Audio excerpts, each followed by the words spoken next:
कारण का कोविडच्या काळात मी जेव्हा रेमडेसिवीर इंजेक्शन घेतलं ना, तेव्हा ते युकुहमीच्या कंपनीने बनवलं होतं हे मी नाही विचारलं. तेव्हा मी माझा जीव वाचत होते.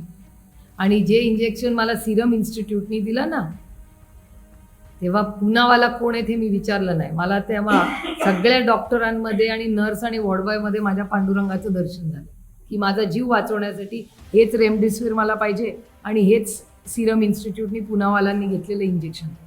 त्याच्यामुळे मी ह्याच्यात कधीच अडकत नाही, कारण का जो चांगलं काम करतो आणि ही महात्मा गांधींची शिकवण आहे.